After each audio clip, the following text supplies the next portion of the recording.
Hi there, and welcome to today's episode, which includes 4 tips for you to be successful as a new leader.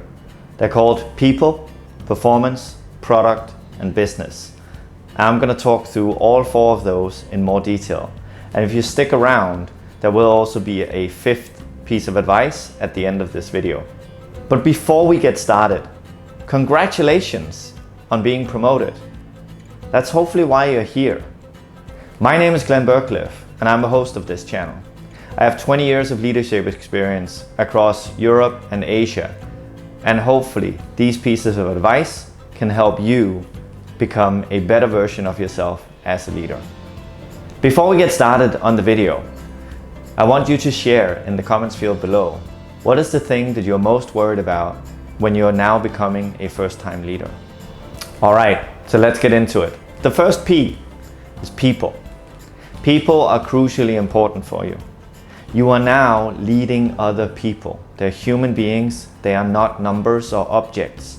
They also have aspirations. They have wishes, wants. They want reason why they should come to work. So in your first week, I highly recommend you sit down with each individual one of them. Get to know them. What makes them tick? How long have they been part of the organization? What do they think they're doing well? Ask them what makes them stay in the company that you work for. You'll typically get a lot of great insights as to what makes a great environment for them to stay in. I also suggest that you host a team session where you share more about yourself as a leader. Share who you are. You can do icebreaker sessions like sharing a fun fact about yourself or telling them what you look most forward to as leading the team. Sharing our concerns and failures is actually a good way to build relationships with other people. It also invites them to trust you, because ultimately that's what you want in a team. You want a trusting environment where people feel safe so they can perform to the best of their abilities. So that's the first P, people. Let's move on to the second P, which is performance. You need to figure out what are the individual strengths and opportunities from a performance standpoint. How are you being measured? What matters to you as a leader and the department that you're working in? What does success look like in your organization?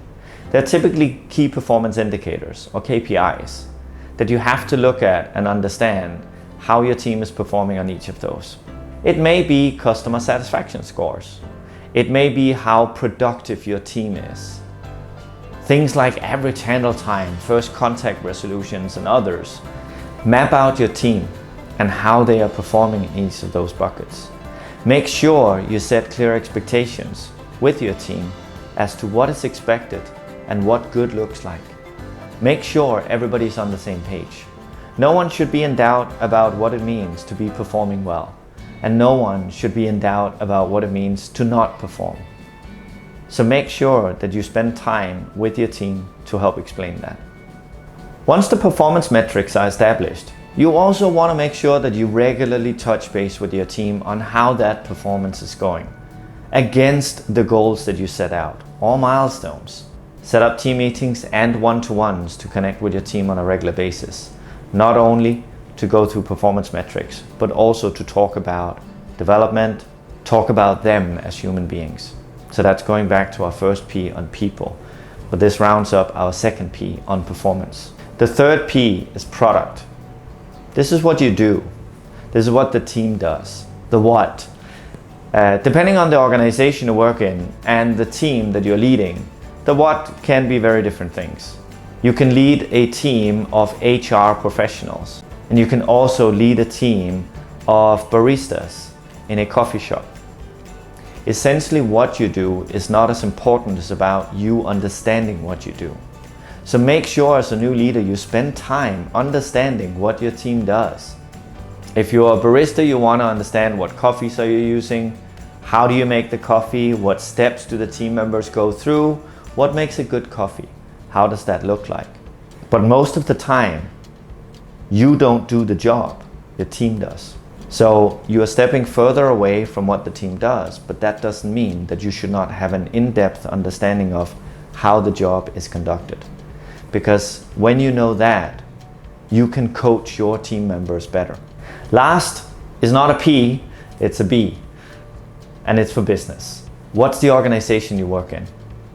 How does your team fit into the bigger vision of the organization?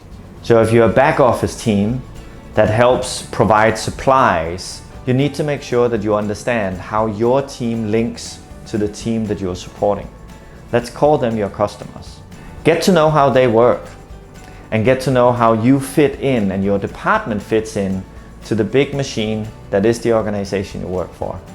When we talk about understanding the business, it's also important for you to know how the business is measured or how those other functions in the business is measured. It's not just about your KPIs, but try and map out how your KPIs link to that of the business. The better you understand how your piece of work fits into the bigger piece of the organization, the better you can communicate with your team and help direct them towards one vision for all of you. If there is a clear North Star for your team, it's going to be easier for them to rally around and help make them better and help them perform better, because all of a sudden their job has more meaning than just a KPI metric that might have been put out. If you have made it this far, thank you for sticking around. I have one more piece of advice that I want to share with you. If you like this video though, help me by liking this video and subscribing to the channel and push that notification button so you won't miss the next episode. So with that, let's jump into my last recommendation. We've talked a lot about setting expectation with your team, but there's one crucial factor as a new leader that you cannot forget, and that is what your leader's expectation is of you. So do yourself a favor and sit down with your own leader and map out what their expectations are to you. The person or individual who's going to measure you against your goals is your leader. So make sure you spend time sitting down with them to understand what they want you to achieve, what KPIs are most important to them, and why, so that you can help your team understand that as well. As a leader, we are only successful if our team is successful.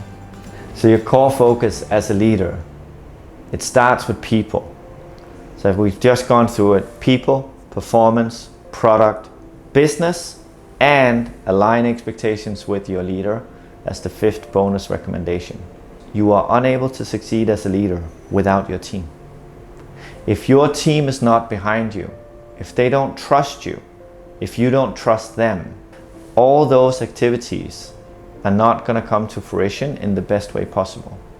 So as a leader, try and figure out how you create a trusting, inspiring, and motivating working environment where every one of your team members can become a better version of themselves, where they can enjoy coming to work, because fundamentally we all want to enjoy what we do. I hope these tips were valuable for you. And again, I want to round this video off with congratulations on becoming a leader. It's a big responsibility, but it's something that can be truly rewarding and enjoyable. And I hope you will enjoy it. I hope you will learn. And I hope that you will share some of the thoughts that are going through your head right now in the comments field below. And I will respond to them. Also, it gives me motivation to try and help you by putting out more video content like this. And I truly appreciate you spending time here. My name is Glenn Berkleff. Thank you so much for listening. Remember to like, subscribe, and hit that notification button. And I look forward to seeing you in the next video.